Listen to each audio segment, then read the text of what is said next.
Good evening. The meeting of the North Andover Planning Board for November 21st will come to order. First order of business is that we do have one member who is participating remotely, Sean Callahan, and this is kind of interesting because this is, I think, the first time we've had somebody remote since we've returned to regular order, isn't it? Yeah, good. So is he going to show up? Because just in terms of the rules for remote participation, I just want to read them so the public knows. A quorum of the body, including the chair, or in the chair's absence, a person chairing the committee must be physically present at the meeting location. Then at the start of any meeting during which a member of the public body will participate remotely, the chair must announce the name of any member who is participating remotely. Such information must also be recorded in the meeting minutes. And also, when we get Sean on, Gene will do a roll call. Will you call the roll?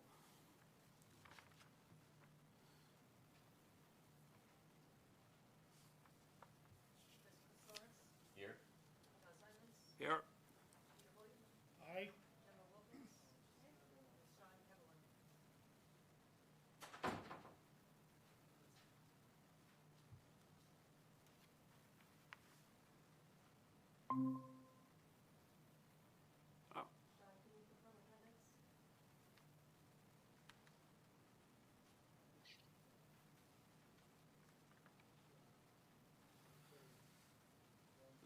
Is he on?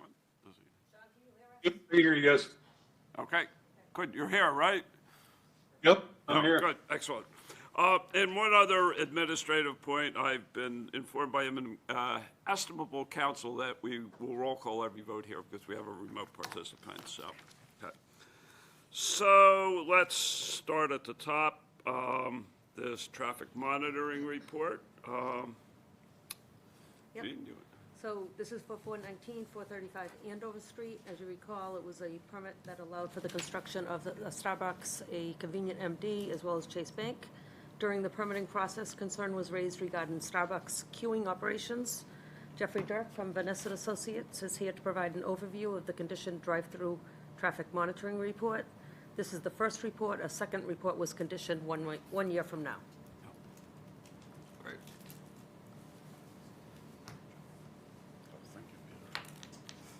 Good evening, Mr. Chairman, members of the board. For the record, my name is Jeffrey Dirk, the managing partner with Vanessa Associates, and as Gene had provided by way of an introduction, we are performing the first traffic monitoring report for this site of two. I have just a brief overview of the results of the study itself, and certainly available to answer any questions. We will be back before you. Gene, can we open the cabin? We have a screen here that we normally look at, but the doors are closed. Yeah. Thank you, Gene. Sorry about that. I appreciate Gene accommodating me because this slideshow did come in late, and I'm glad it made it into your packet. So I have a brief slideshow. This is just basically an overview of the results of the transportation assessment that we had conducted. And again, we'll be back before you next year to check in again against these results as well as back against the original results of the transportation impact assessment for the project itself. Gene, can you go to the next slide, please? So as Gene had mentioned, we were before you in late 2020, early 2021 for a redevelopment of the property that has the Bertucci's restaurant. And as you might recall at the time, the proposal was to remove the Ethan Allen Furniture Store, a salon that was there as well, and replace it with two buildings, one building being a mixed-use building that is to contain or contains a convenient MD clinic, Starbucks with the drive-through, and then a separate building that has the Chase Bank with the drive-through. One of the conditions as it relates to it is condition 44 that I've summarized up here for you, and I've highlighted the two main components that we evaluated in the monitoring report. So the first is looking at the drive-through queuing. The concern at the time relating to the permitting of the site was to make sure that the queuing in the Starbucks drive-through, I think we were certainly through COVID, but still there was this spike in terms of drive-through activity, and it was showing up at Starbucks coffee shops. And so wanting to make sure that the constructed project as it operated didn't result in queuing that would back up and either inhibit circulation within the site or back up onto 125. So to make sure that that was not something that was happening. And then the second part of the monitoring was to look at the overall traffic volumes. So the queuing that occurs on the site is kind of one thing that's indicative of the volume of traffic that's being produced. And you'd think if there's more traffic being produced than was estimated in the traffic study, it's going to show up in the queuing that occurs within the project site. So really these two components back check each other. So that's the monitoring scope of work that we undertook as a part of this assessment. Thanks, Gene. So this slide just shows the project site. Now, I'm going to go back to it in a minute when we talk about the queuing. So this is the constructed project. So you can see in the right-hand corner of the site is where the convenient MD is located and the Starbucks. And you can see the drive-through queue lane wrapping around the building from west to east, essentially in a clockwise direction around the building. And then you see the outbuilding is the Chase Bank with the drive-through facility itself. And then, of course, right in the corner of the property is where the Bertucci's restaurant is located. Next slide, Gene. So in looking at the two conditions that we are monitoring as a part of the project, the first is the vehicle queuing, and the monitoring provisions require that we look at the average queue during the peak periods. And the specifications of the monitoring program is we need to look at the morning peak hour. We actually look at between 7 and 9. We look at an evening peak hour. We are actually looking between 4 and 6. And then on Saturday, and we're looking at the period between 11 and 2. And those time periods are consistent with what was evaluated in the traffic study or the transportation study that was presented to you. And what you see in the chart here is we're providing the average queue that occurred during each of those peak periods.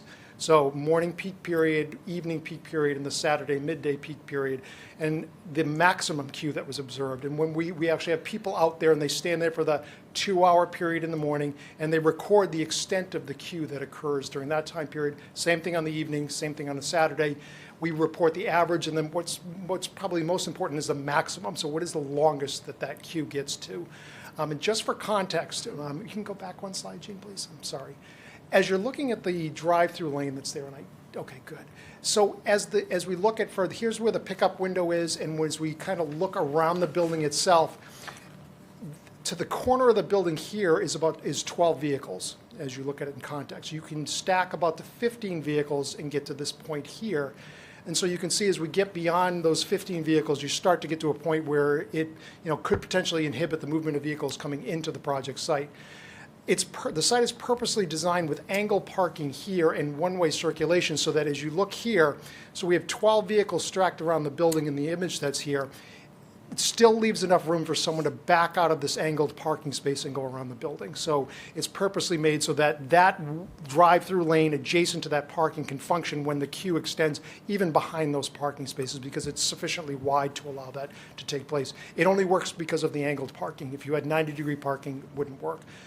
So if we look at the results of the monitoring, which you can see, and focusing on the Saturday, because that's when we experience the maximum queue, and thinking back to that picture, so the maximum queue is 12. That's exactly what you see in that photograph, is that the vehicles stack around the building, and they get to about the corner of the building here. And we can stack probably another 3 to 4 vehicles before we get to the point where it would inhibit the movement of vehicles entering and exiting the project site. This monitoring was done and is required to be done when school in Merrimack College is in session. So these were done in October, middle of October. So we're representative conditions, public schools in regular session and the colleges in regular session.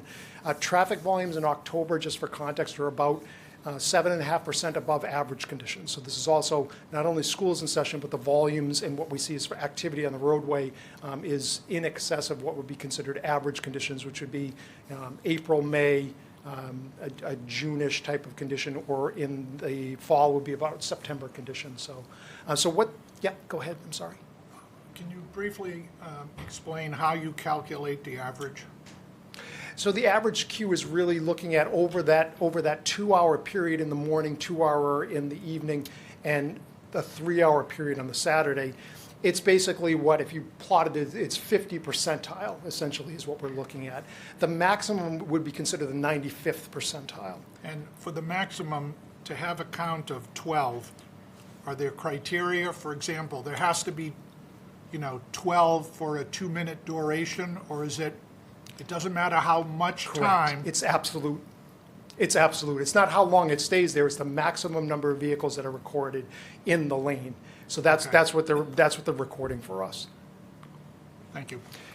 I would also say in terms of looking at this data and just to the extent that you have other coffee shop applications coming before you, this is typical. We've monitored several coffee shops, Starbucks coffee shops in particular, in eastern Massachusetts, and these are generally the numbers that you'll arrive at. It's just kind of a good frame of reference as someone's presenting data to you. You're typically looking at somewhere around a 10 to 12 vehicle queue, usually in the drive-through, and that's what we designed for.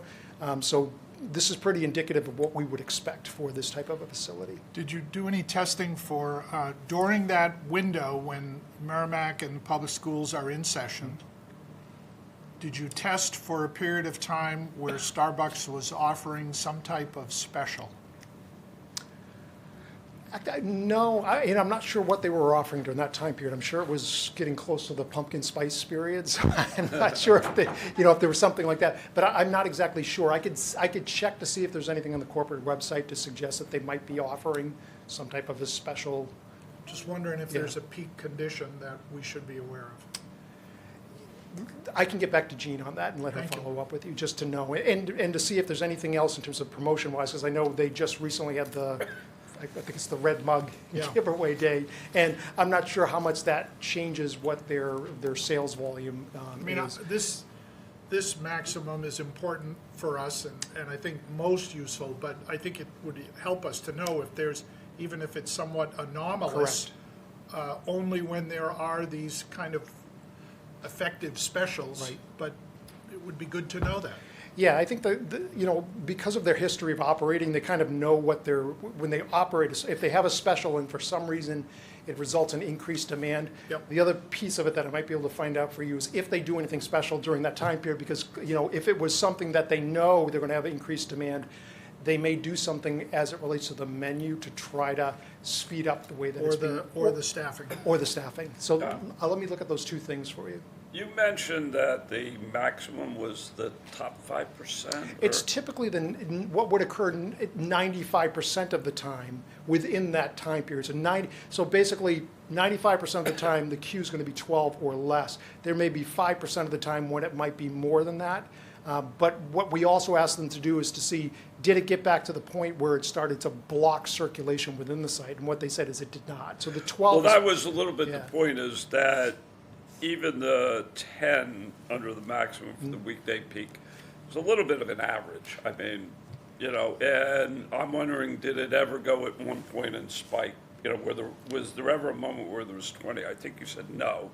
Correct. Yeah. Yeah, it didn't. Yeah. So, beyond the 95th, it might have gotten to 13, but it didn't get to 15, I think is Yeah. the point. So as they're recording these, they also report back to us as to whether or not there were any issues as it relates to circulation. And there wasn't a point where it got beyond what you see as the building or the frontage along the building. So that's what they had reported to us. One of the reasons we give you this variation of 13 to 15 vehicles in terms of the maximum is because everyone has different size vehicles. When they're looking at, when we're reporting the number of vehicles, probably the more important thing is how long was the queue, the distance. And so we're also looking at that because if we have a bunch of really small vehicles in that queue, we might be able to fit 18 or 20, but if we put a bunch of SUVs within that, then the mix can affect how long that queue is. And so that's why it's also important that they report back to us, not just the number of vehicles in queue, but the length, and did it extend beyond some reference point. And what they had said to us is it didn't get beyond kind of the perimeter of the building, which is kind of the important thing for us. Next slide, Jean. So the second parameter that we are required to look at in the monitoring is the actual volume of traffic produced by the project. And so this, from the standpoint of how we go about collecting the data, it's pretty simple. We just count at the driveways, all the traffic entering and exiting the project site. I mention that only because when we're typically presenting to you a transportation impact assessment, we're reporting to you net new trips on the roadway. And so that's taking into account someone that's going to Merrimack College that's going to swing in, get coffee, and then continue on their way. That's not what this is. This is total volume measured at the driveway. So it's everything entering and exiting the project site. So column A is the measured volume at the driveways entering and exiting the property, which this data is collected at the same time the queue measurements are done. So there is a relationship between the two. Column B is the amount of traffic that was predicted to be generated by the completed project in the October 2020 Transportation Impact Assessment. So as you were assessing this project and its impacts on the roadway network, you were looking at column B. So column B is what was presented to you. Column A is what we measured. So the completed project, as you look at this, during the morning peak hour, what we found based on our measured data was that in October, the morning peak hour, the actual constructed project generated 16 more vehicle trips than what we had estimated in the traffic study. So it's about a 6% increase over what we estimated. Performing the same analysis for the evening peak hour, it was 23 fewer vehicle trips. So we have a 6% increase in the morning. The evening is a 10% decrease over what we had estimated. And then you can see on a Saturday, it's a 79 vehicle trip difference in terms of a decrease in traffic. So that's somewhere around a 20% or so decrease in traffic during that time period. What we account for in terms of looking at the morning variation is because now we have a specific user operating within this project site. And coffee shops, as you know, is really, there are people that go out of their way to get Starbucks coffee, but they also derive a significant portion of the traffic from just the volume of traffic going by the roadway. When we use the Institute of Transportation Engineers numbers to generate trips for, a generic use, in this case coffee shop, which includes a whole bunch of different types of coffee shops in terms of the data that we use, for that type of a use, because it derives so much traffic from the volume of traffic going by the site, it's not always going to be a great predictor of how much a specific coffee shop at a specific location is going to generate. What we see here is we have two high volume roadways, 125 and 114.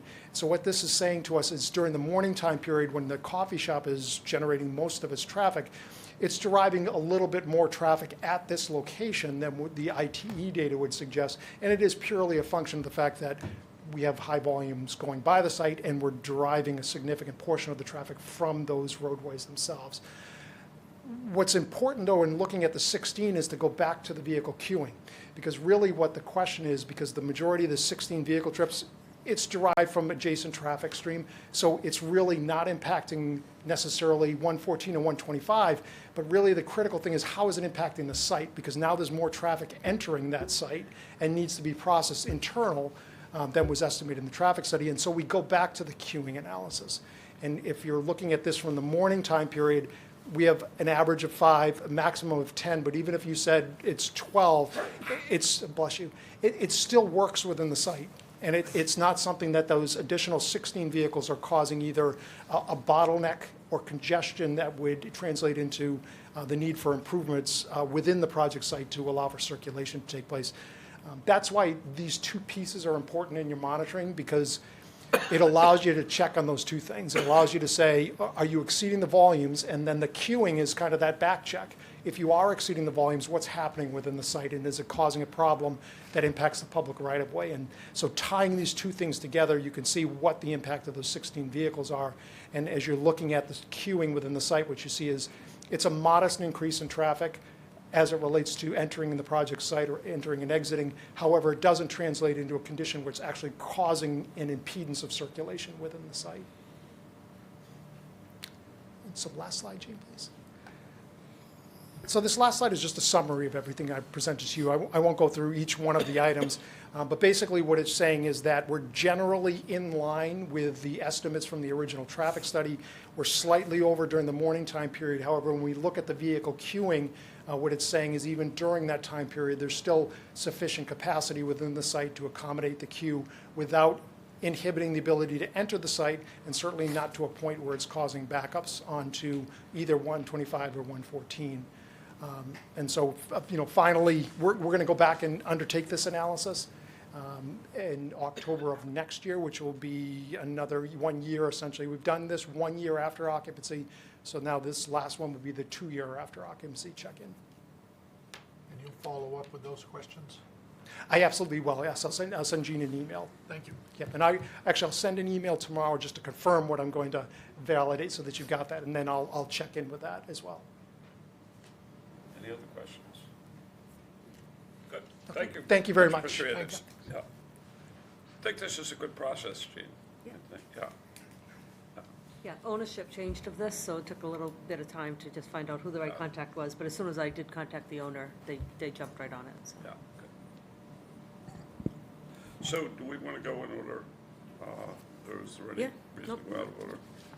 Okay, so we will go first to continue public hearings, and the first is 315 Turnpike Street, Great Star Development, Merrimack College dormitories, so. Good evening. Good to be back. Jeff Doggett, Executive Vice President, Merrimack College, also resident 84 Johnson Street. The point of being back to you today is actually to respond to a question that had come up from the chair, which was, could you come up with either on your own or through the work that Greystar and Cube 3 have done, which some images or projects that might be considered similar to what we're proposing? I stood here and said, sure, absolutely, that's easy to do without actually thinking through, because I was doing it on the fly. So what we've done is we've come up with some things first that either Greystar or Cube 3 have done. We may agree that they fit or they don't fit. And then I've also added one at an institution that's in Massachusetts that I think would make some sense. And then actually one on the campus that, once I really thought about it, was similar in its nature. And we can go through those. If you want, the only other update I would provide, which I think members of the board know, is that the zoning board approved a variance for the height of the project. So Gene, if you want to go through and as there are questions that come up, somebody else may have to run up to the podium, but the first thing we did is we tried to find some places where it's not North Andover, but something that would be similar to an experience at North Andover. That is to say, we didn't go and try to find something that was in downtown Boston or anything like that. This is Westbrook in Maine, which is obviously not in Massachusetts, but it is a 4-story building. It had roughly the same run along the frontage. Just similar to this project, it did have 2 buildings kind of off a corner. Ours obviously is a little bit more open than theirs.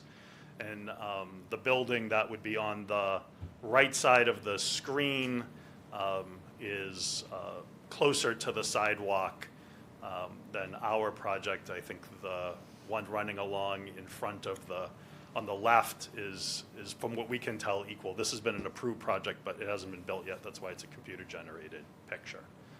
The next one was Bridgewater.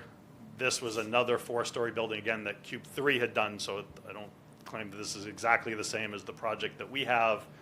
It's obviously a lot closer to the sidewalk.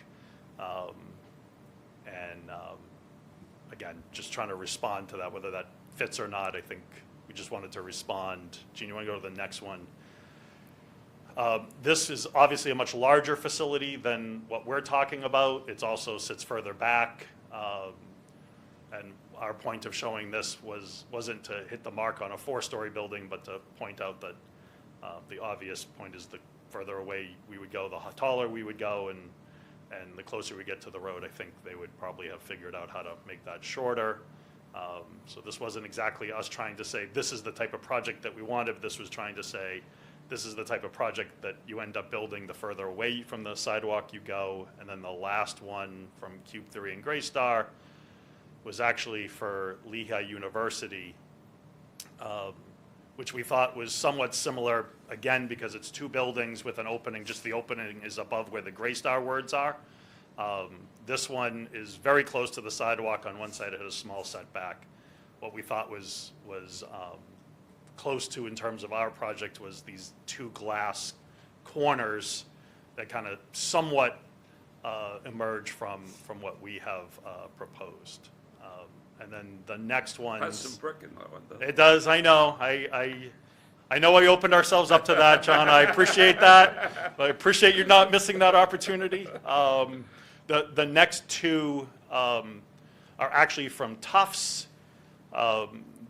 This is a 273-foot wide building.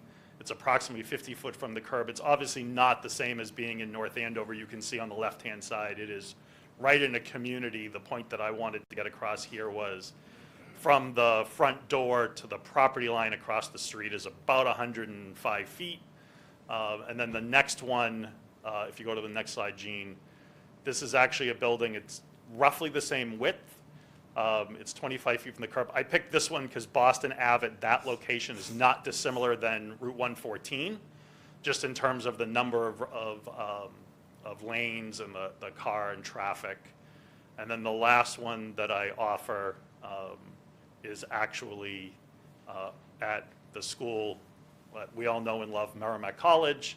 This is actually Crow Hall. It is 50 feet from the curb. It's approximately 85 feet from the property across the street. It's about 230 feet wide. The two other buildings to the left and the right of it are about 480 feet. If you add them all together, the space in between is not huge. But what I wanted to be able to do was try to find something that at least got us to the point where if I was asked or stated as fact that none of these, the images that we have shown, are actually similar to what a North Andover-esque project might be in terms of a locale, we thought this was a good one just because it was right in the backyard. And so that, the next slide is just a reminder of where things sit for this project. The 32 feet, the black line is the property line to the building. The red line is from the building to the existing curb. The blue line is from the building to the Mass DOT currently designed project distance. And then obviously on top of that, because we showed the distance between the front to the curb across the street, it's an additional 100 feet from the property line of the college to the other side of Route 114. So that would make this about 130 to almost 140 feet across. And that was it. I'll stop and answer any questions or. I said one. Most of those slides were Gray Star and Cube 3, a combination, a mix, one or the other. I don't think that they're all, it's one or the other. One or the Thank other. you. Yep. All on campuses. This one, I think, is just off a campus. One of them has any affiliation Yeah. with an institution at all. It's just bigger one. housing. Yep. Again, as I started with, I was so quick to say, yes, absolutely, we'll Yeah. do it. But then when we sat down and looked at all the criteria, right? Should it be Sure. in a locale that's like this with a school on a corner, right? With the same type of roadway? They're just, the more we added dynamics to try to avoid the situation where we got caught up in this is not the same type, we ended up getting tighter and tighter and tighter and tighter. Right. Any questions?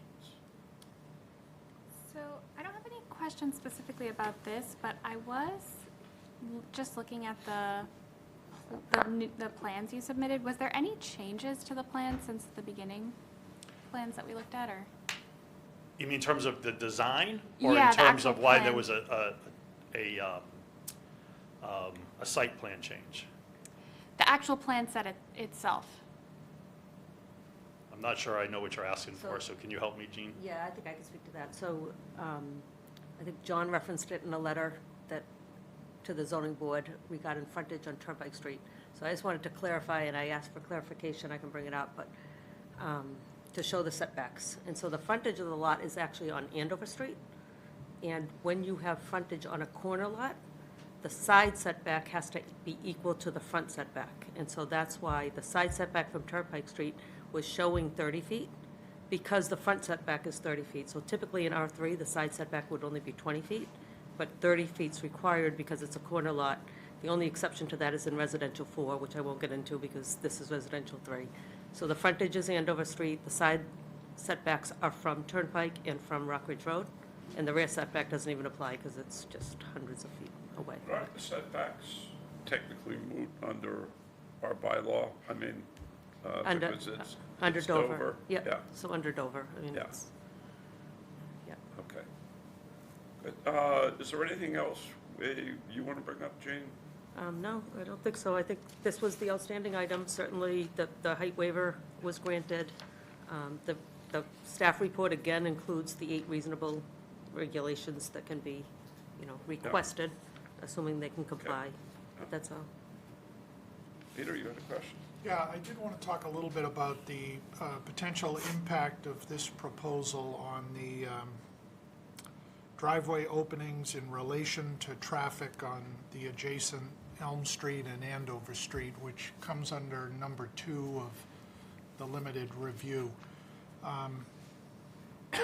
And let me just start by asking, is there any plan to move this main opening to Merrimack to Rock Ridge, where you'd come in Rock Ridge and then onto the campus? So I'm going to answer that in 2 ways. Sure. Because so first, there are times where Rock Ridge Road, we do direct traffic onto Rock Ridge Road, and then they immediately turn onto the campus. We do that for major events and things like that.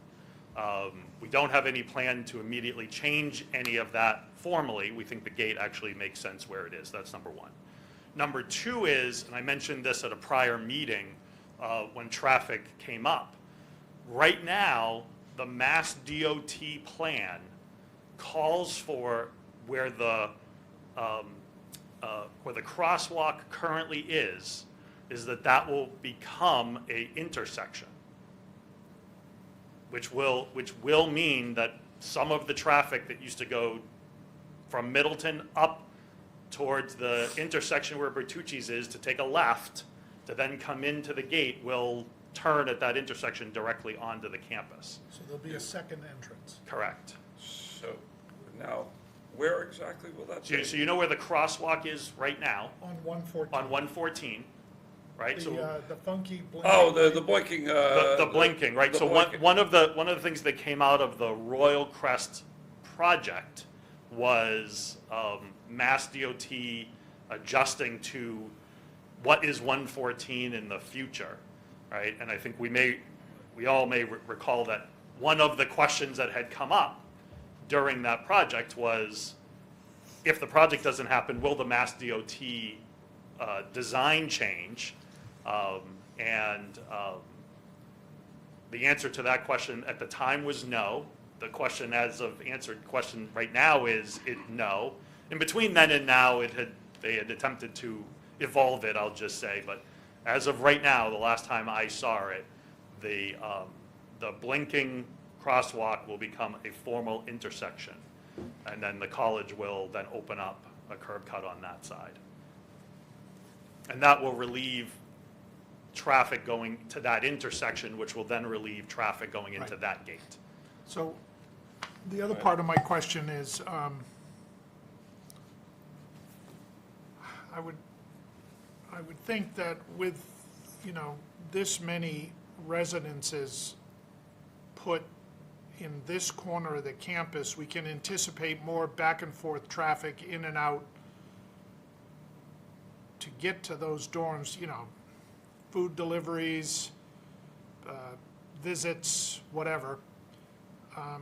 More of a back and forth pattern into that entrance and back out onto Elm Street towards 114. And that section of Elm Street from the college entrance to the intersection with 114 already has a lot of backups and queuing, in part because of cars waiting to turn to get into the campus. And I don't expect this is going to affect the sort of daily commuting traffic, but the back and forth deliveries, visits, whatever, instead of, you told us this will mostly be Undergrads, freshmen, and yeah. right, but instead of that back and forth occurring elsewhere on the campus and the perimeter, that focus of activity will be right there. And is there any consideration to,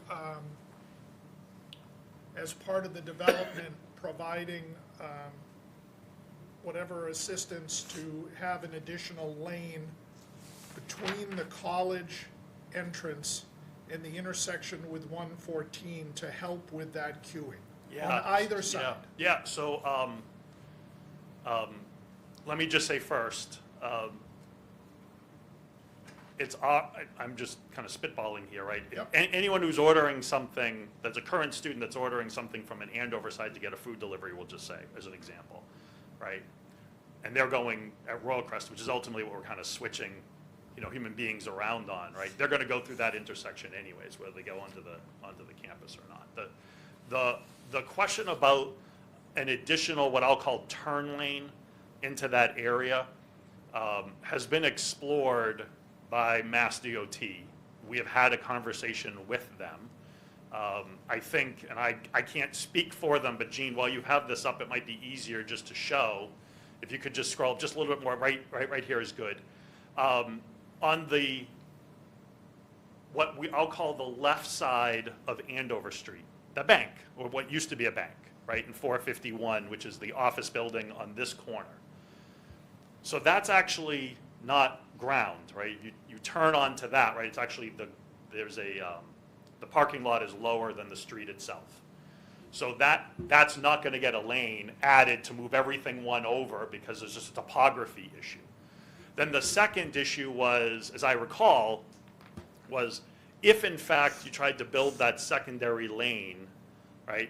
It doesn't start until you go further down, and you end up very quickly at a place where there are homes just beyond the campus that then would be impacted. You mean past Rock Ridge? Correct, right? And so, But my question was really from the Merrimack College entrance to the intersection of 114. And that was why I asked previously if it yep. might move to Rock Ridge, which in that case, from Rock Ridge. But right now, Yep. from the entrance to Yep. 114. So You- I you- agree you want- there are yeah. residences further down, but that's not my focus. your instinct in asking the question was mine as well, from years ago when they first started talking about this. Mass DOT is responsible for that corner right up to that gate. My memory of those. Right up to what gate? To the entrance. What you're describing, the very space you're describing is a. From Mass DOT. 114 to the Merrimack College entrance? Yes, You're pretty saying much. DOT is responsible for that? Yes, yeah, it's not a town thing. That's why I'm describing a conversation with Right. Mass DOT. Yep. And the conversation with Mass DOT was, I think it was not, that it wasn't a long enough run. I'm looking at VHB, right? I mean, that's my memory. We all benefit from that intersection not being a problem, so if Mass DOT hears this and wants to come running and saying that's not what it should be, I'm happy to have that conversation with them, but Well, since that's my memory. based on your description, the only option for a lane would be on the Merrimack College side of that street. And your diagram that showed setbacks from 114 showed the lines for, property of Merrimack versus the DOT, the street. Do you have that detail showing Elm Street? Those distances? Yeah, like that, only for Elm Street. And what I'm asking is, Hold on one second. The answer to the question is that we did. okay, Jeff, you have it off memory? So, I want to can say, you so just we're about. introduce? Oh, sorry, Jeff Ketteritz with VHB. So on the Andover Stride, it wasn't a previous presentation, but off the top of my head, the setback we're about 35 feet for the building to the property line. The edge of the roadway actually grows about 5 feet towards Merrimack College in the right-of-way, and that's part of improving the sidewalk and the pedestrian improvement. So the current proposed DOT project does get a little wider by about 5 feet to the back of sidewalk where it is now. So my question is this, is there room on that side to add an additional queuing lane? And if there isn't, does Merrimack have the ability to provide a portion of that width to allow that to happen, since the topography does not allow it on the other side of the road? Yeah, so, without having any of the Mass DOT people here, without having any of the understanding what a project like that would be, for example, John and I were standing where part of that is where all their reservoirs are, and, not the right word, but where all their water runs into. The only thing I could say is that if they were to call tomorrow and say, we think there's an opportunity still to do something, would you consider that? My answer would be yes, I absolutely would consider that. Without knowing all the facts, it's hard to answer the hypothetical, but I don't out of turn say no. That's why I started, Peter, with, from our perspective, this was something when they first started talking about 114, we said, is that something you are interested in doing, and are you going to do? I can only give you what I understood would be their response, but from our perspective, it certainly was something that we assumed that they would actually be engaged in or interested in, but they So, weren't. Am I understanding you correctly that for the distance from the Merrimack College entrance to the corner of 114, where DOT to want and see the need to add an additional queuing lane, and if that was dependent in part on Merrimack agreeing to provide a portion of that width, am I understanding you correctly that you're saying that that would be as much in the college's interest than anybody else, and Merrimack would consider helping to provide the adequate width, even if it included a portion of Merrimack property? I'm going to slightly alter that, because these are always get recorded. I can't speak to how more important it is to somebody else than Merrimack. What I would say is that Well, I think Merrimack the would people certainly- waiting for 2 or 3 light cycles, it's, you know. I would say that it would be of great interest to Merrimack to have that conversation. That's it. It would be of great interest for us to have that conversation. And Gene, am I missing something here about the width there for a potential additional lane that you're picking up on and that I'm not? No, I believe there, in the DOT plans, it showed an extension of this queuing being accommodated for. Not all the way to the entrance from my recollection, but I can share those plans with you again. Okay. And Mass DOT on December 7th is having another public meeting at Merrimack College. So that announcement will be, December 7th is Yeah. Thursday night at 6:30. And Yes. so you'd have an opportunity to talk to DOT as well, if you'd like. I- But I'll share I- the plan with you. Yeah, I would say, because Peter's smiling.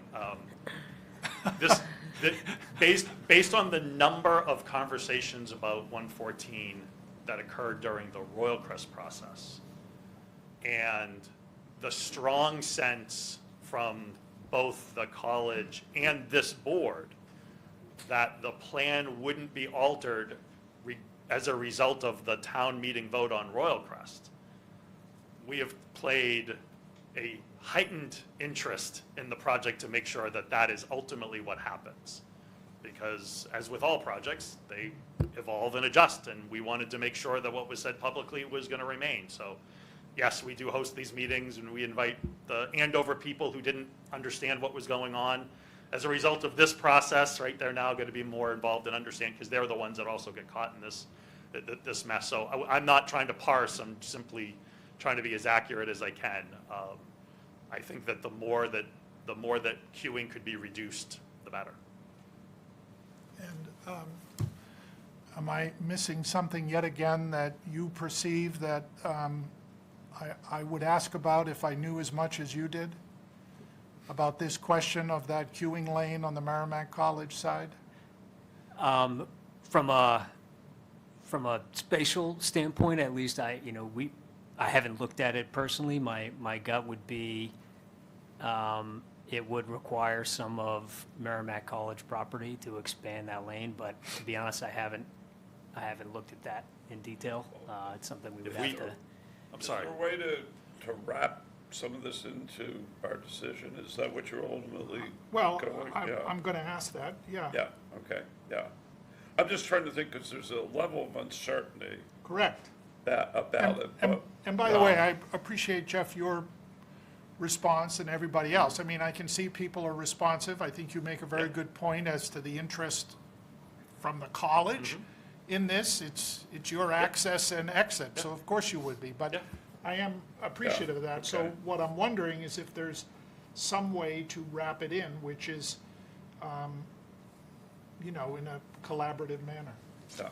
What I might add as well, or just for reference, is once we're through the local approvals, this project will need a Mass Highway State Access Permit. So there is another formal process that we will be going through to permit this through Mass DOT. Because they're responsible for that section of Elm Street. Correct. I mean, we've conditioned before to have this conversation. We did it with Amazon and the Regional Transit Authority to have the conversation about getting a bus station on site, and it happened. But we didn't condition it had to happen, but that they had to have these conversations and Yeah. collaboratively work towards it. Yeah. And so I could see that being a reasonable condition. Okay, I good. think so, yes. Yeah. Yeah. So again, thanks for that's fine. the discussion. It was very helpful. No troubles. Yeah, I did have one small question I never noticed before.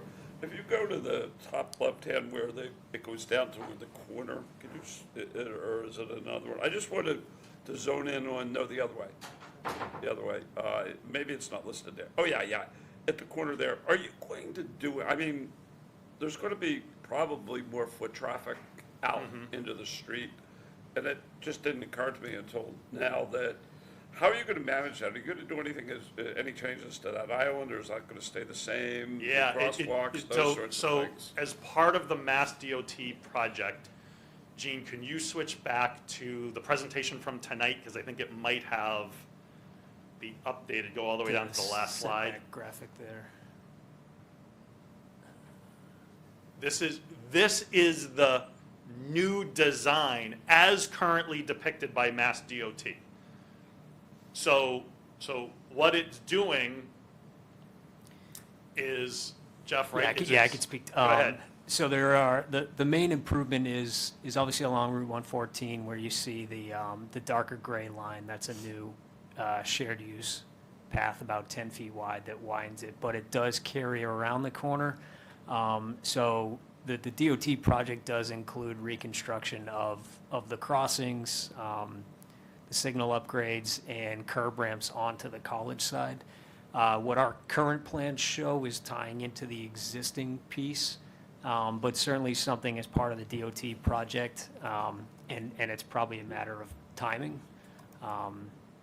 And when those are in place, but making sure that we do tie into the proposed improvements as well. And what they're essentially doing is widening the crosswalk, or so the sidewalk on the campus side up to the crossing that cuts over that diagonally on that slip lane, and about another 10 feet or so south of there.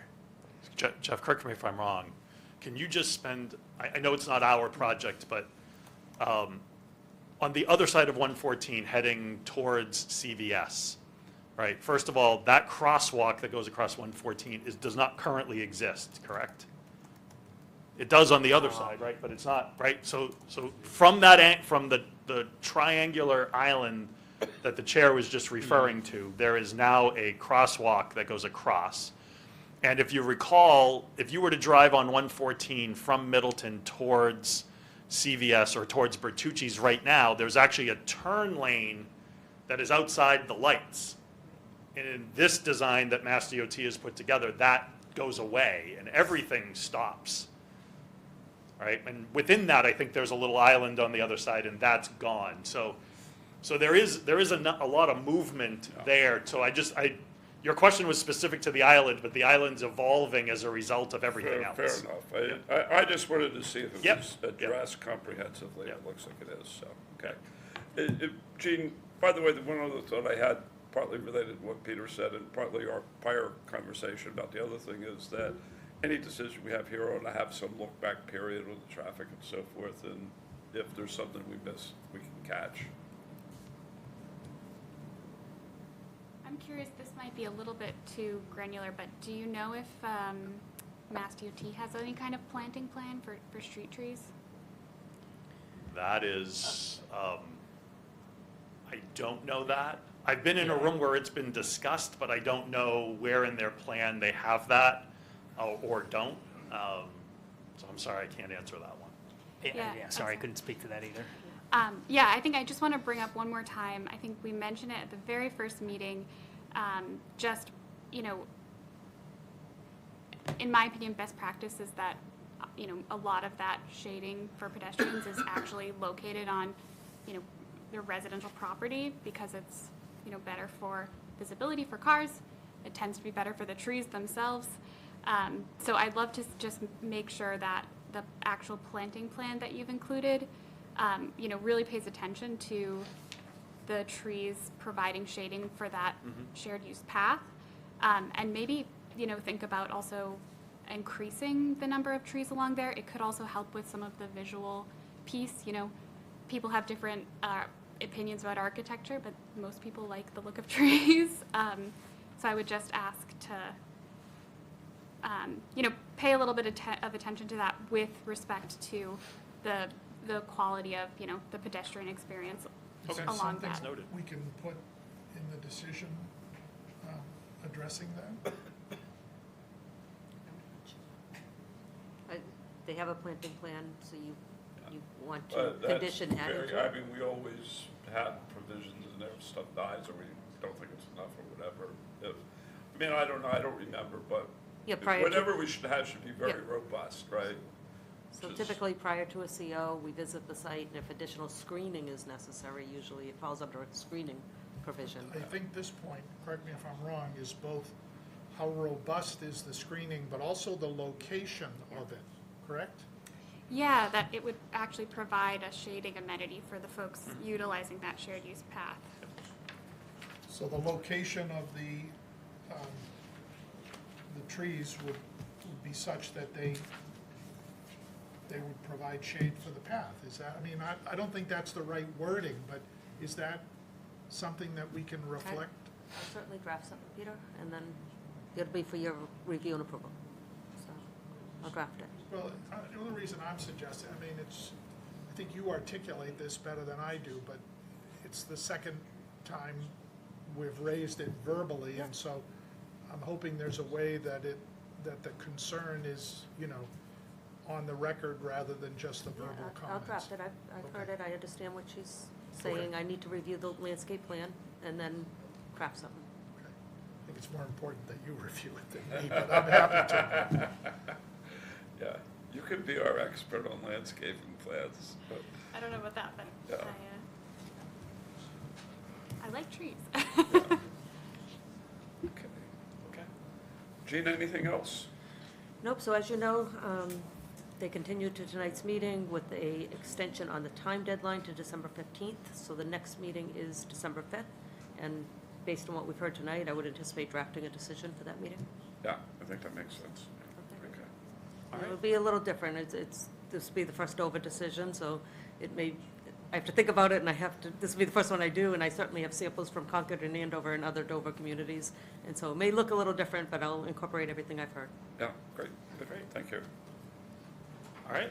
Thank you very much. Have a great Thanksgiving, everybody. Thank you.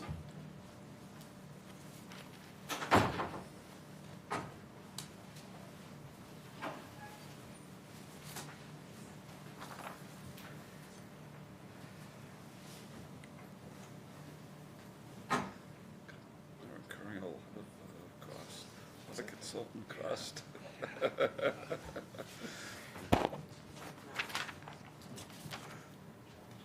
always thought that with the Amazon, okay, had a lot. Okay, good night, thank you. So, Gene, next one is 492 Sutton Street, Homegrown Lacrosse LLC. Where do we stand on that? This is an application for site plan review and a watershed special permit. The project engineer was asked to consider flipping the parking lot and building location in an attempt to have the drainage system located outside of the watershed protection district. I've emailed that question to the peer reviewer as well, and she thought, to see if she thought there'd be material impacts or benefits from this approach. Her response is included in the packet. Essentially, she said it's not a bad idea, but then cautioned about the flow of drainage going to Terminal Road and some of which still continuing to Old Clock Road. The applicant intends to speak to the site design request at this meeting. ZBA has approved a special permit to allow for the use in the Industrial 2 zoning district at their November 14th meeting. A second stormwater peer review letter was received on Thursday, the 16th. There was only one action item to be addressed, which has been addressed, and therefore the stormwater review has been completed, except for the potential for flipping the building. Department review comments have been received from Conservation, DPW Operations, and North Andover Fire Department, and DPW Engineering. The engineering comments do require a response. I received an email from John Bojese at 6:45 tonight, so I haven't really looked at that in detail, but those comments still need to be closed out. The other departments did not express any concerns. All right. Good evening, Brian Vaughn for the applicant. Yeah, as Gene had mentioned last time, there was a question raised about possibly flipping the site to put the building towards Sutton Street to hopefully help with drainage. And we've taken a look at it, and Brian Goodrow from Hancock will provide more detailed analysis as to what would be, I guess, limited benefit for this particular project. But beyond that, just the economics of the change in design would be significant, and it would really be economically unfeasible for this project. It would add some substantial expense because we'd end up with two stormwater systems instead of one. Weighing that against the benefit, the cost benefit, we don't think that the project could withstand it. But also, this project is a little bit smaller and on a tight budget. This is, and it's not something that really could withstand much more infrastructure. So for economic reasons, we don't think it would work, in addition to limited improvement. I think, in addition, one of the things to consider is also the aesthetics of it. One of the issues raised at the last meeting when this was discussed from the abutter across the street was to try to focus on the aesthetics, and we just think that setting the building back, in addition to the cost-benefit analysis, in addition to the limited gain on functionality, that it has a better curb appeal with the building set a little further back with the parking lot towards the front. I think with that, I'll turn it over to Brian to discuss the engineering. All right, thank you. For the record, Brian Goodrow with Hancock Associates. So to speak to kind of the flip, I just want to take a step back and just revisit the kind of fundamental understanding of where the watershed protection district actually is, how it's calculated, and where it falls within the site. So we just did a quick couple of slides. What's on the screen right now is our pre-development subcatchment map. So when we look at stormwater and develop a hydrologic model, figure out where the water goes, where it comes from, how much is generated, we look at site topography to see kind of where, when it rains, water heads. So there's a red line that's kind of towards the rear portion of the site, and that is basically the break of water that flows to Old Clark and Sutton, and water that flows towards the airport property. And it doesn't coincide with the green line, which is the zoning watershed district map, or the blue line, which is the calculated 325-foot no discharge that we're subject to. So generally speaking, site topography is about 1/3 towards the airport, 2/3 towards Old Clark and Sutton. So I guess, why don't we shift to the next slide. The green line determining the watershed district boundary is on the town of North Andover zoning map, and it's strictly digitized in location straight from the map. If you want to go to the next slide.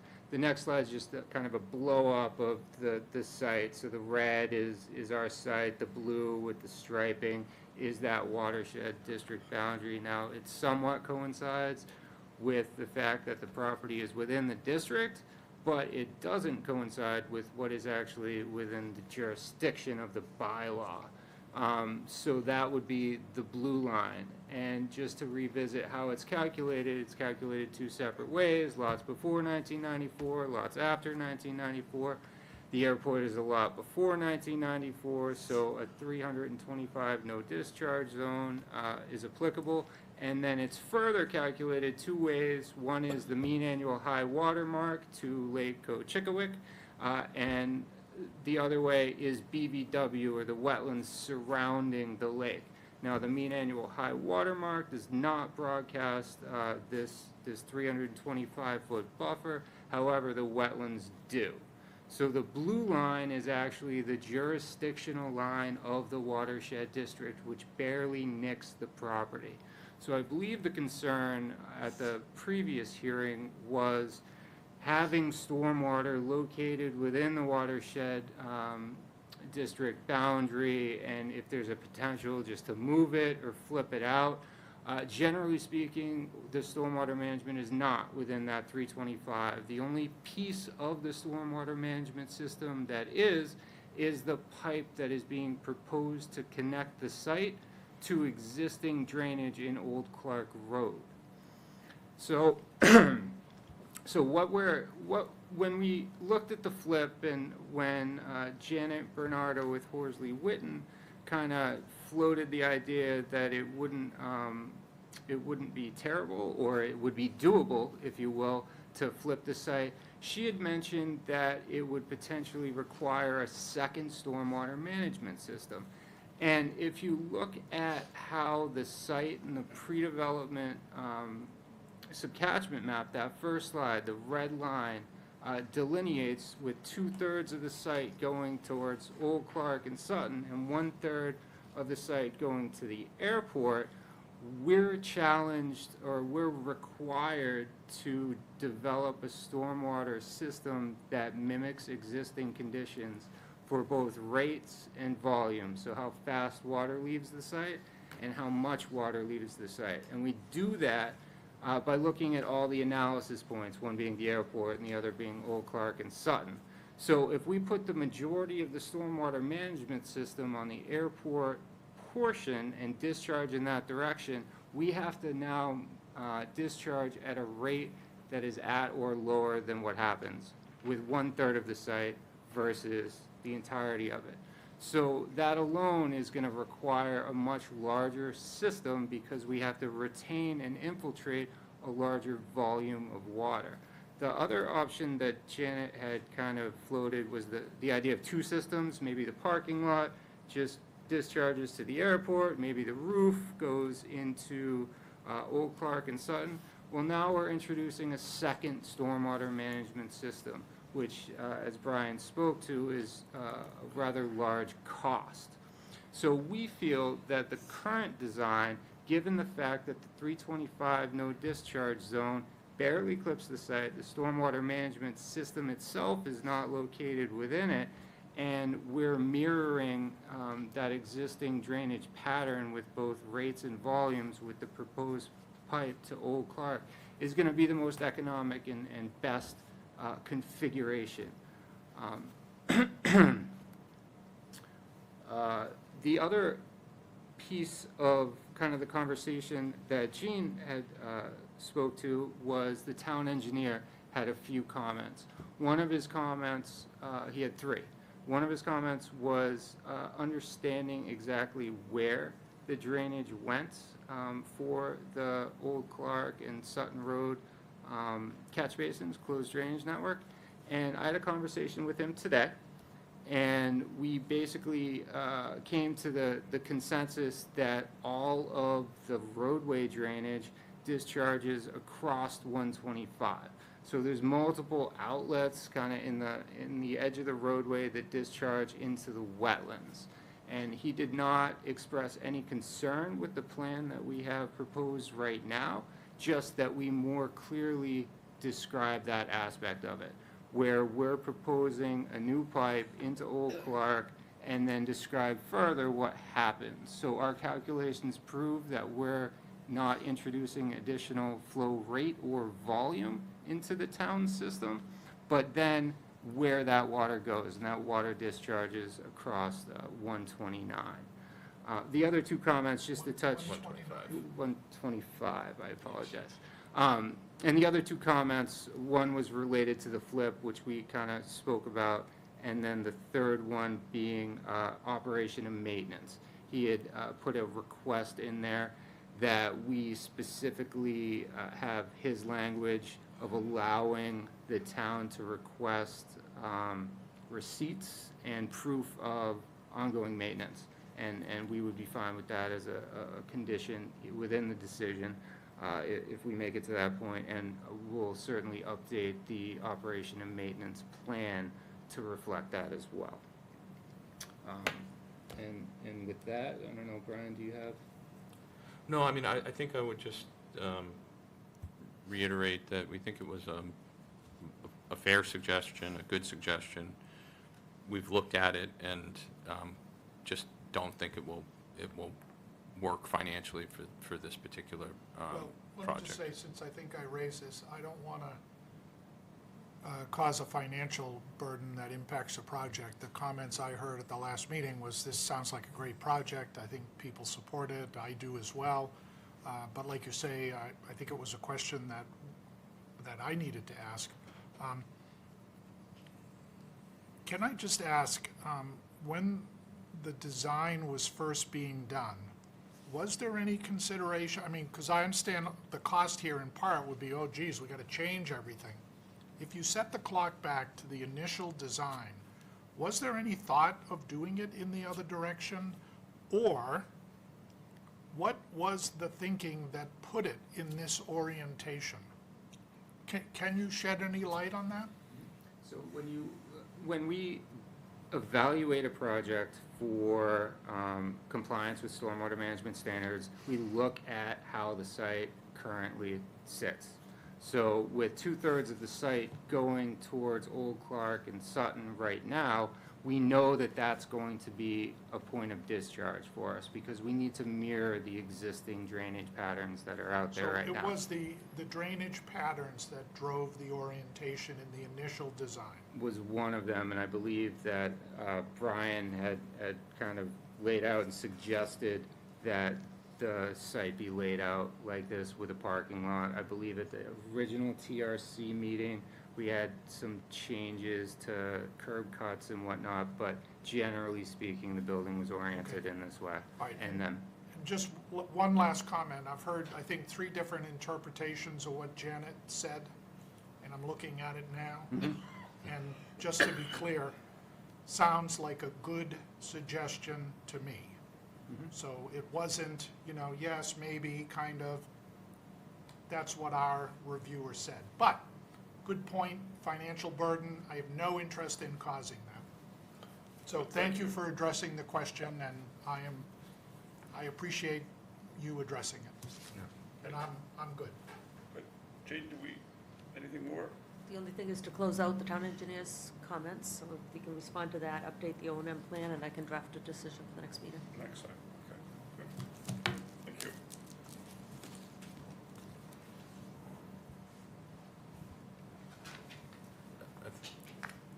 Just anybody from the Good. public, Right. might want to ask if anyone's from the public, I don't think so. Is there any comments? Okay. Anyone wish to apply? Great, thank you. Thank you. Happy Thanksgiving. Thank you. thank you. It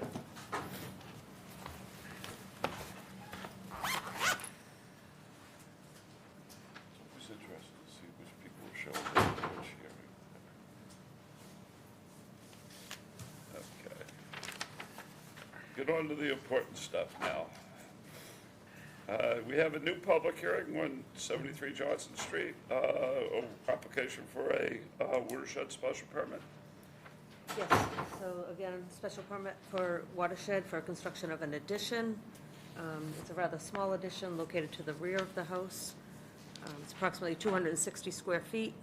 The limit of work is identified on the plan and as the erosion control line. No trees are proposed to be removed. The stockpile is located outside of the 325-foot non-discharge buffer zone, and the construction access is planned along the front of the house, just inside this buffer zone.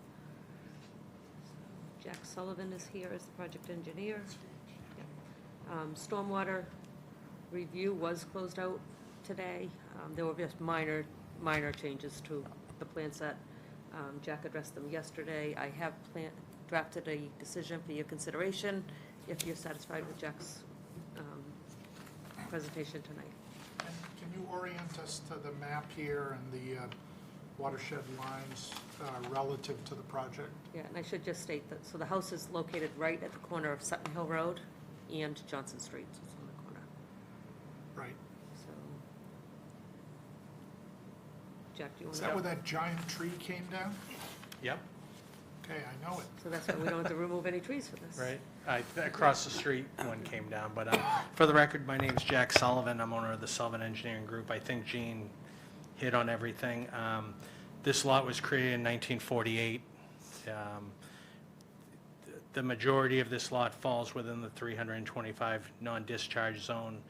As Gene stated, we're not cutting any trees down. It's So, only, Let me just hold you there. Put up Yep. the lines. I know it's all labeled, but I can't read the writing from here. So Gene, with your cursor, can you just orient us to which lines are which?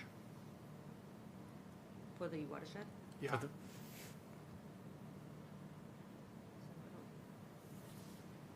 This is the secondary limit of work. if you scroll, Right here, if yeah. you scroll up a Yep. little bit, Yep, so Yep. here, there's a 325, she's right along it. okay, so it's the dash dot line. Yep. And then where on the, again, I apologize, it's just hard to make out from here. Where is the proposed work being done relative to that line? In the red. Okay, that's Yeah. hard.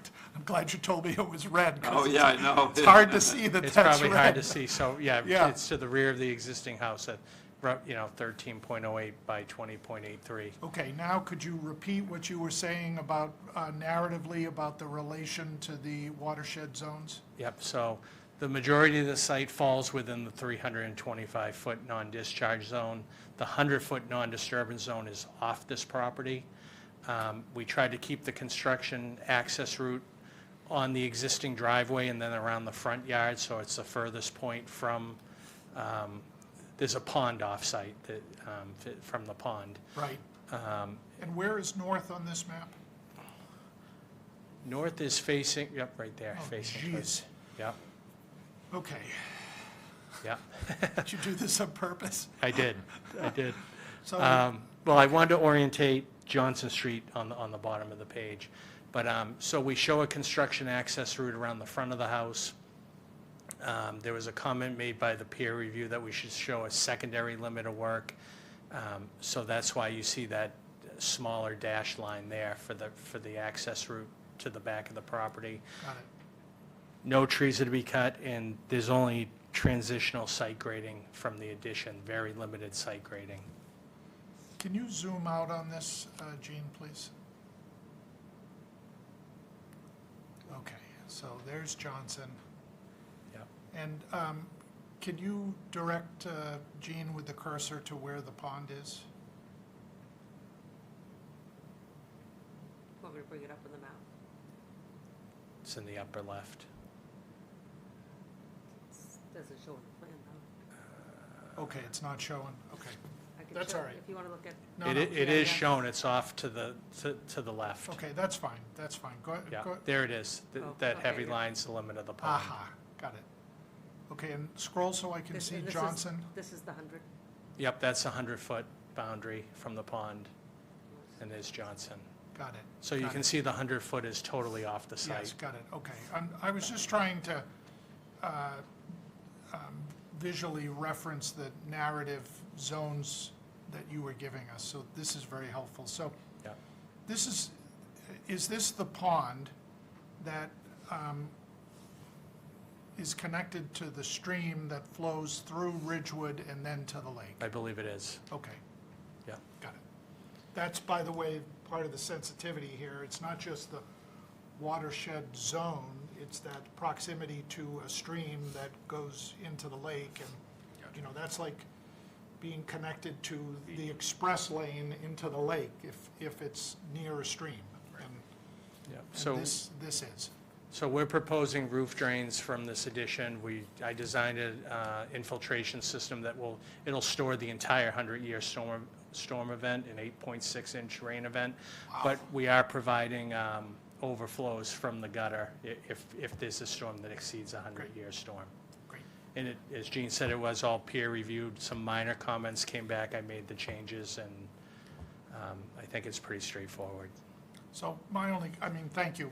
Yeah. It's a great description, and I personally really appreciate you coming with all this detail and all the mitigation. It does seem like, what the heck does this have to do with the lake? But, with the zone and the proximity to that stream, it is in fact related to the lake, so thank you.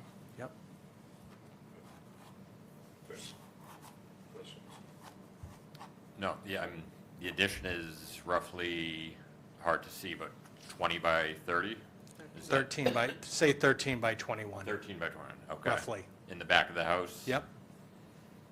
And to be used primarily for bedrooms, family room, does it? I have the builder does it- here. Do you know what the... Just curious. I'm the construction team for this project. Yep. The first floor is going to be for a new kitchen area. The kitchen that currently can you exists come up on the there? second. Can you go up to the mic? We got prompted to ask you to come to the mic. That's okay. So you could be on TV, you could be a star now, yeah. Yeah. Can you start over? I'm on one of the boards in Drake, so I understand what you're all talking about. My name's Dave Martin. I own DM Remodeling and Contracting. I have done work in this town in the past. Paul and I have a short relationship with a couple of other projects, and it's been favorable. This project is relatively small in the scope of work. As we have noted already, it is outside a lot of the parameters that you set forth in this zone. The first floor is going to be a new kitchen area that have a growing family. The small galley kitchen, which is existing now, is just going to be renovated as an entrance from the breezeway and garage. Okay. They're going to add some more cabinetry in there for additional storage, wine cooler, beverage center type thing. The second floor is a master bedroom with a closet and another bathroom. Okay. Yeah, so there's very little change to the existing home. Basically, everything's outside. The second floor will merge with the existing bedroom that's on the second floor now to create that master suite. Gotcha. And this isn't one of those very few houses on Johnson Street that are still on septic, it's on sewer, isn't it? Town water and sewer. Yeah, it's Yeah. connected to town sewer. Yeah, It was connected in 1961. yeah. Because there's a couple weird spots on Johnson Street, I think, that they're not, Right. Yeah. Jim, any questions? No. You get to vote on this one. I know. Sean, any questions? No, I'm good, thanks. Yeah. Okay, Sean, we've been forgetting you. I hope you didn't feel left out. I forgot to ask you. No, it's okay. Yeah. I'm here. Yeah. Okay, so Gene, you've prepared a decision, so we should close the public hearing. Yep. As I've been told, we have to take a roll call vote, so does somebody want to make a motion to close? Motion to close? Second? Okay, we'll take a roll call vote. Sean? Yes. Gemma? Yes. Peter? Aye. Chris? Yes. And I vote yes. Okay, so it's closed. We have the decision in front of us. Is there anything, Gene, in the decision that's sort of unusual, or is it pretty much the standard stuff? Standard stuff. This is really a standard application. The one benefit is we do get the deed restriction for the fertilizer use and coal tar base. Hey, Gene, just one comment. I think my last name's misspelled. If you could correct that, that'd be great. Yep, sorry about that.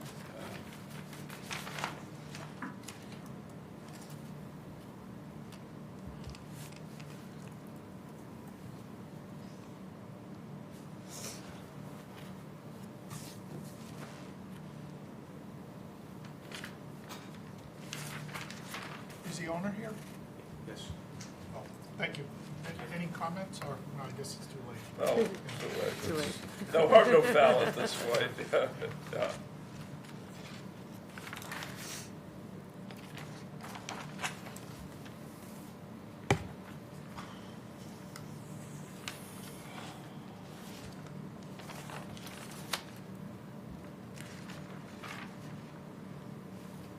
my practice has been for quite a while now, is to include the O and M plan as part of this decision, so it all gets recorded as one document, along with the site plan.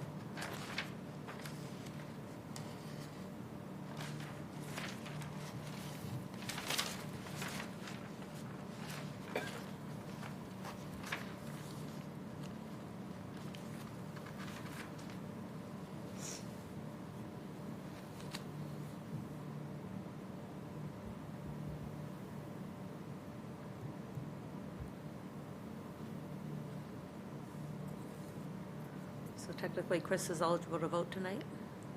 If we What's want. that? Technically, Chris is eligible to vote tonight because you only have 4 voting members. It's a special permit. Well, we can have 5, right? Right, so I'm just stating Chris is eligible as the associate member to actually vote on this. Oh, okay. So I have to change from Aton to Chris. Okay.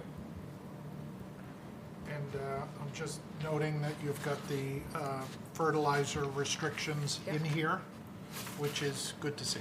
Thank you for doing that. And important Okay. for the owner to be aware of. Good. Does someone make a motion to approve? So moved. Okay.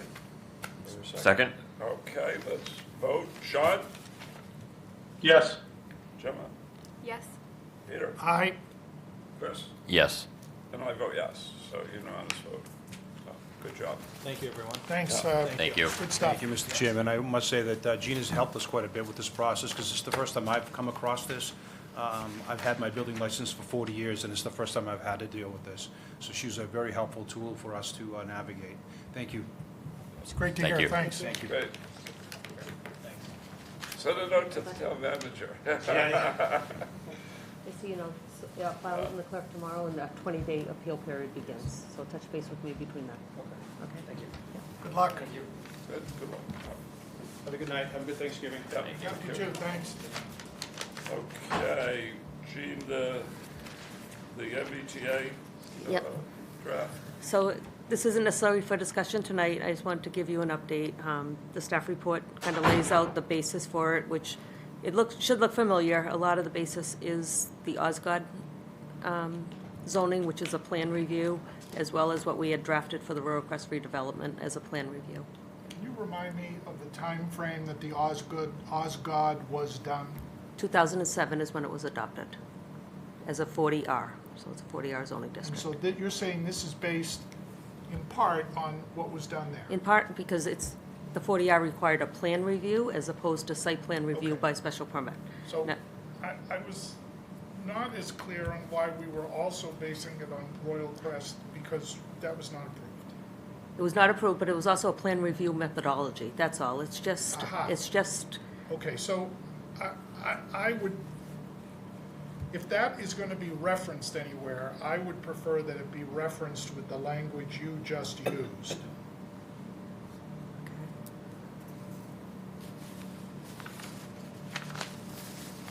Because now that you said that, oh, I get it. It's a plan review process. Yep, And so my question has been addressed, but Yep. I think it should be clear to anybody who might refer to this Okay. that, oh, okay, that's why they're referencing Royal Crest. they do have a special permit provision as well, so it's not all by plan review. Some uses would still be by special permit, which will kick you back into site plan review. So it's a combination of plan review and special permit. What I'm trying to get at is No, I that understand. for I the understand. person who Yep. might be interested in this, seeing that it's based in part on Royal Crest, why are we basing it on something that Yep. wasn't approved? Well, you explained it. Okay, But whatever reference you make to that, you should explain it in those few words. okay, Because otherwise, I think will raise a question to people who are not as familiar with all this as you are. Yep. I was going to say we are, but as you are. okay, understood. Thank you. So that being said, I just wanted to get it in your hands a couple weeks ahead of the December 5th meeting. The team from Merrimack Valley Planning Commission will attend the December 5th, and we'll start to dissect it a little bit at that meeting. But again, you raised concerns about incentivizing things like sustainability, and Gemma's done some research on that. Certainly, Aton's talked about incentivizing maybe some density provisions and things like that. So if you're thinking that, that definitely needs work still, and so if you have ideas on how we can go about that, then certainly I would like to hear them on the 5th. So, okay. I may have just missed this, and you may have been saying this all along, but the difference between this process and our existing process is due to the requirement of the law. So it's a little bit less of right, there's less of an enforcement mechanism there? Sorry, I don't. Sorry. So this review process is different from what we typically do because of what the MBTA community's law requires. So it's not, the review portion isn't different. It's still gonna go through as a bylaw amendment through town meeting? No, I mean the actual language itself, the way we're the way we're reviewing the actual applications when they come in.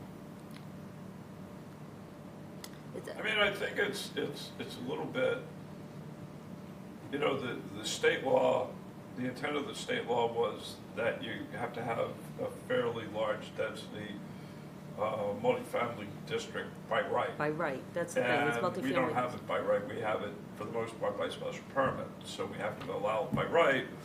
So since you can't issue a special permit, you want to have some sort of regulatory process, and it's this review process as opposed to special permit process. And I we mean, I do think ha- that's basically where we are. So multifamily use is by right in some zoning districts, like I think the Mills, it's up to 18 units by right, but our bylaw triggers site plan review, which is by special permit, and so you can't, it has to be like definitely by right through the whole process. I guess, so this is a little bit less, right, we have less enforcement here versus a It's special not permit. enforcement, I think, as much as discretionary. I think. Okay, Yeah, I mean, fundamentally, there's really not much difference between site plan review and what this process is, because for site plan review, you're very hard pressed to ever deny a site plan review, whereas discretionary special permits, you do have the right, but site plan review, you really don't. I mean, they have to do something like really egregious, like not file the filing requirements or have a zoning variation or something like that. That's about the only way you could deny it. you know. And all information required for site plan review is carried into this draft. What it adds is a layer of design guidelines and very specific design guidelines, so it actually adds to what we have for site plan review. okay. So, and my understanding is that is because you essentially are saying, it is by right, so we are expecting you to follow these things, and if you can follow them, Yep. you get to build. Okay, sorry. Appreciate your patience. Okay, no problem. Good. Sure. No, this is good discussion because I think it clarifies the distinctions between things which sometimes are pretty confusing, so. Yeah. Do we have anything else we need to cover? We've been carrying the rules and regs and the lake water level. I would suggest do that again till Aton is back. Yeah. Do you know Okay. if Aton's gotten any feedback from the town attorney on the rules and regs? Nothing, I'm still carrying that memo back from, Okay. I think it was May, and I don't think Aton's advanced anything for her to re-review. Yeah.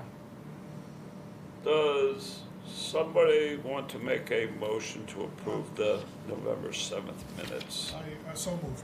Second. Okay. Sean? Yes. Gemma? Yes? Chris? Yes. Do you out order? Sorry, Peter. Aye. And John votes aye. Okay. So, And lastly, yeah. For the lake water level, Yeah. the town manager is looking for vendors to do a technical study of the lake to see if the level might affect water quality.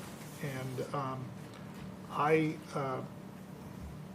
spent some time working with Willie to put together a list of potential vendors and sent that to the town manager. Oh, that's great. That's great, And, because I think having somebody who is not going to give us a pro forma Right. presentation Correct. is what we want. And Willie has 40 years of experience That's right. in water supplies and did a great job pulling, and this is, just suggested list of vendors who would be qualified, and sent that off to the town manager, and from there, I don't know what's happened. Okay, yeah. Well, he's a former member of the Conservation Commission for many years, so. Yes. Gotcha. He also was a member of the group that pulled together the watershed study in 1987 following the Giardia infestation in the lake. Okay, so you got a lot of Deep background. experience and background with it, yeah. So, Anyway, that was the update on that. So you wanted a motion? to adjourn. So moved. Second. John? Yes. Gemma? Yes. Peter? Aye. Chris? Yes. And I vote aye. Great, we declare victory and move on.